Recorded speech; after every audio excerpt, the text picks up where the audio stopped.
So, welcome to question 2. This question will always feature language and is very likely to feature presentational features. And that's for OCR, and the skills that I'm looking at are exactly relevant to the AQA questions, writing about language and also writing about presentational features. I'm going to concentrate today purely on the language part of this because it's the most difficult. So here we go. Question 2. Here's a sample question which I'm going to answer for you at the end of the video. So if you're bored, just skip forward to that. The day I survived a very grisly bear attack. How does Guy Grieve use language to make the account of his encounter with the bear so terrifying?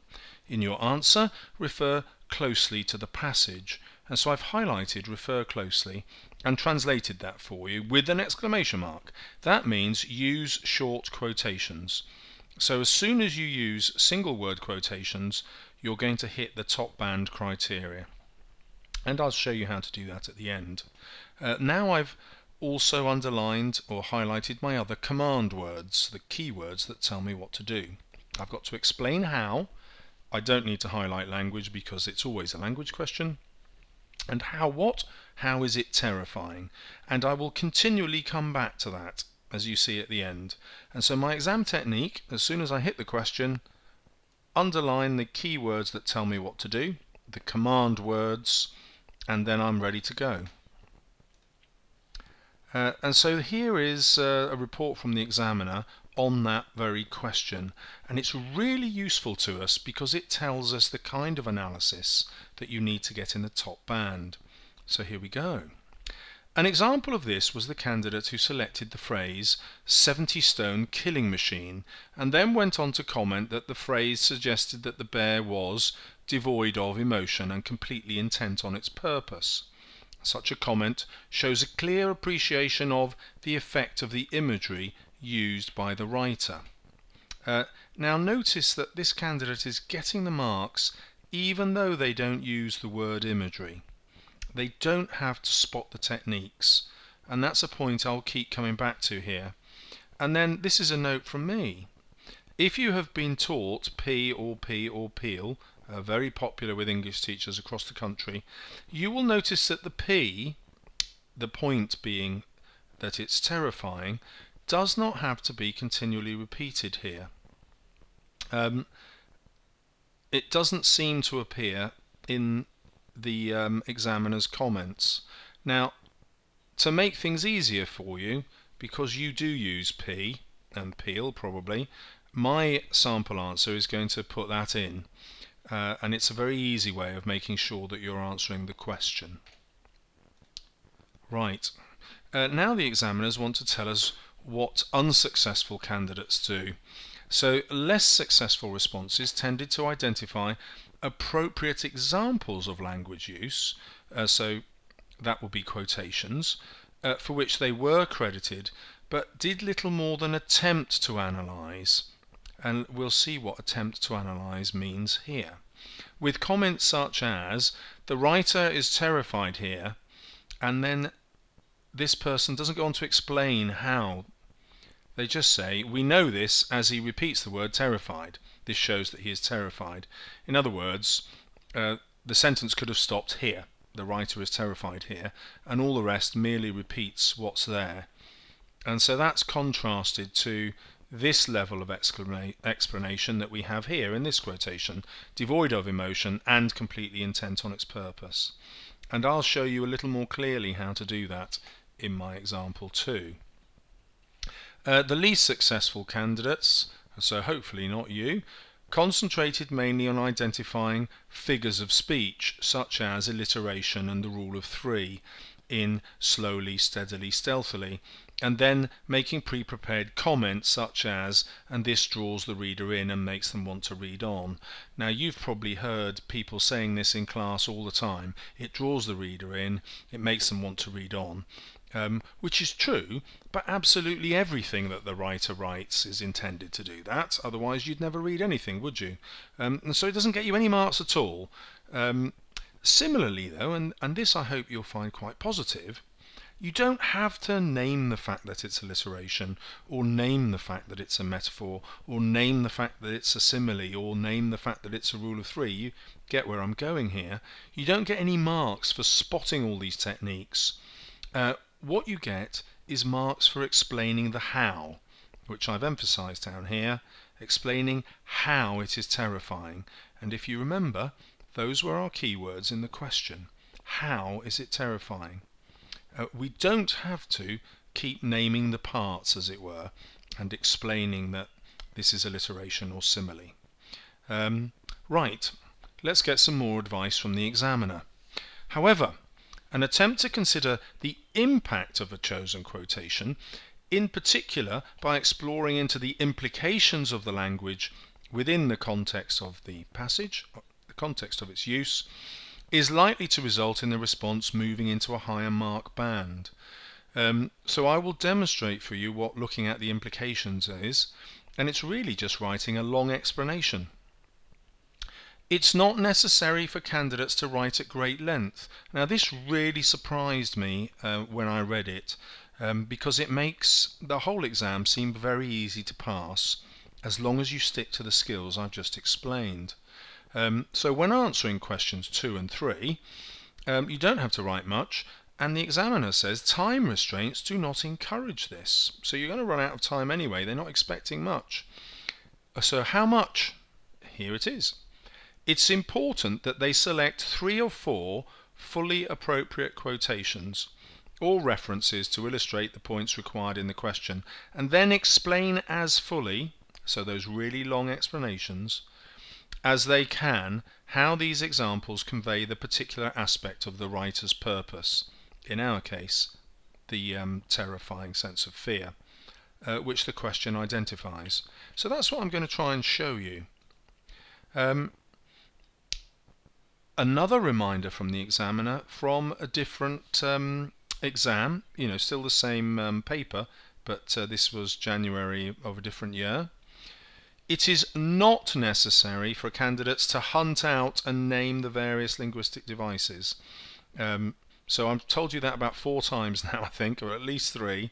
What's far more important to the process of achieving a good mark is that they can explain convincingly the effects of those devices. Okay, so now you're really getting a firm understanding, I hope, that it's how you explain that's going to get you the grade.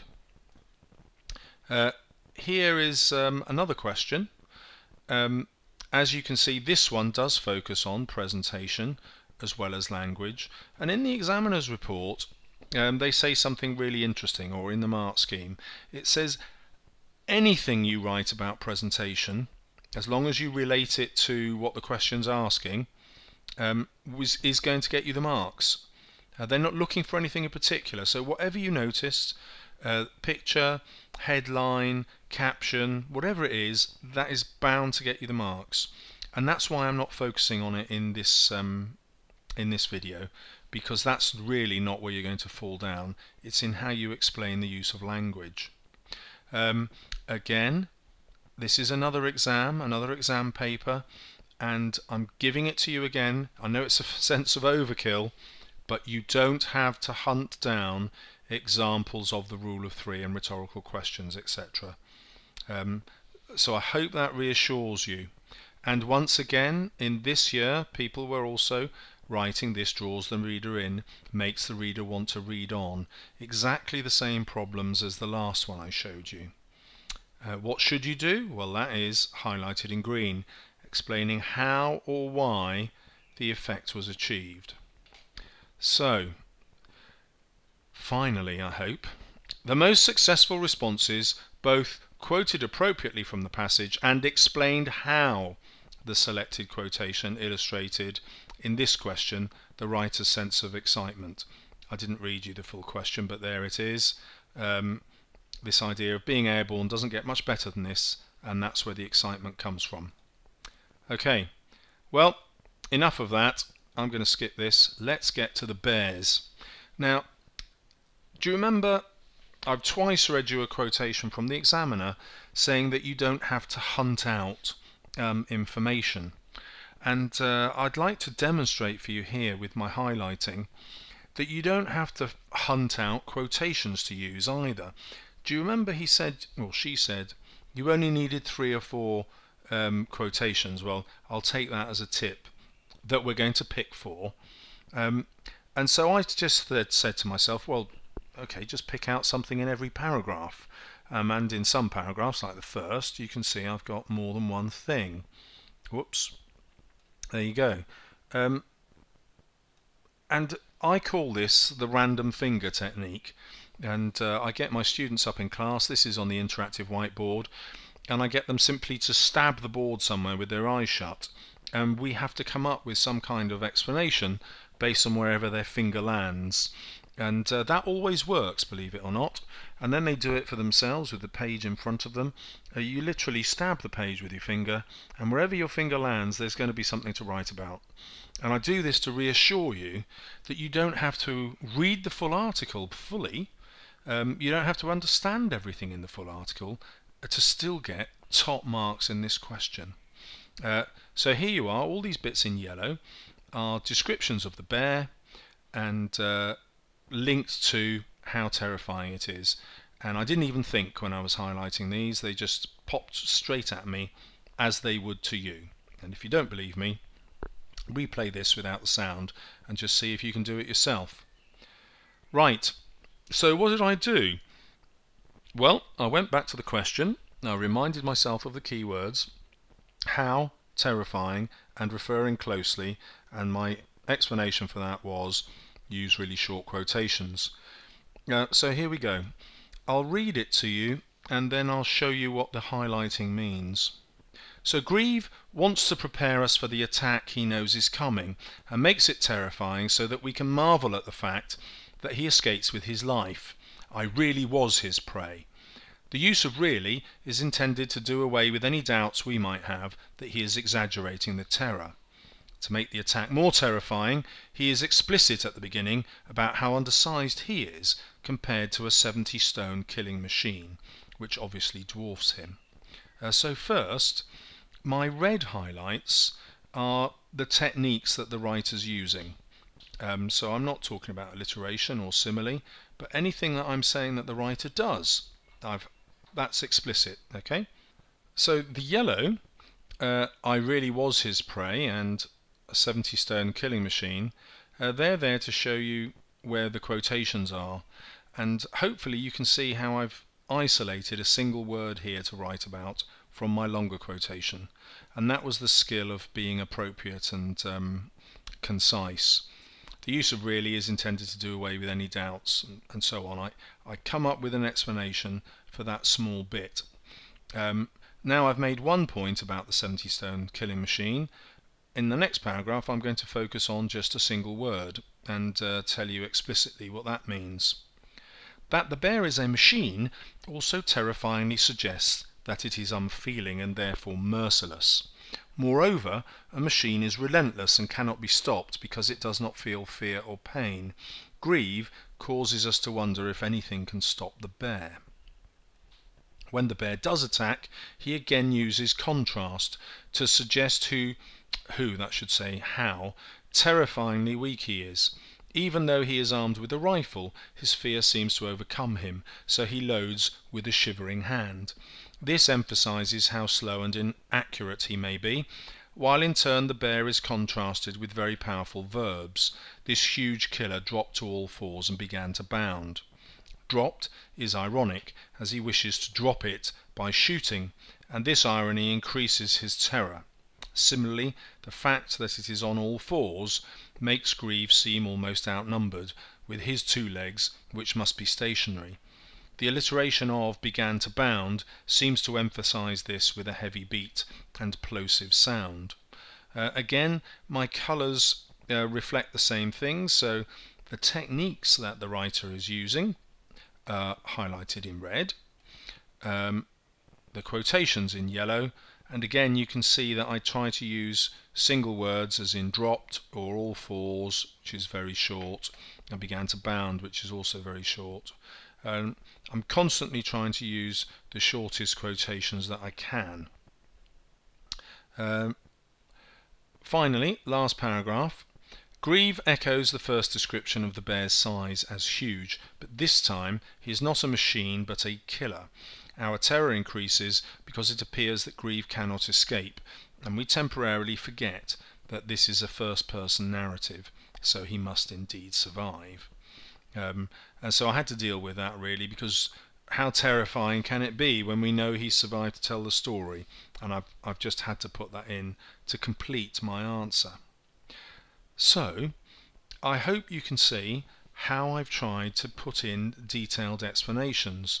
I say something about the quotation, there it is, I'm moving it about there, and then I'll pick on a word in that quotation, like machine, and go into more detail.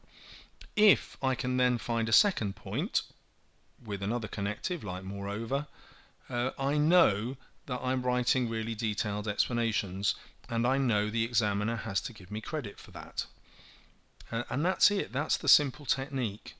You find your quotations, you say something about them, then you pick on individual words like dropped or falls, and tease out a bit more from within them. I haven't had to spot the techniques that he's using, they're just ones that have come to me. The only exception when I was writing was the alliteration. I thought, oh well, I've spotted the alliteration, let's see if I can write something about it. Yes, okay, I will. He's using it to emphasize something. What is it?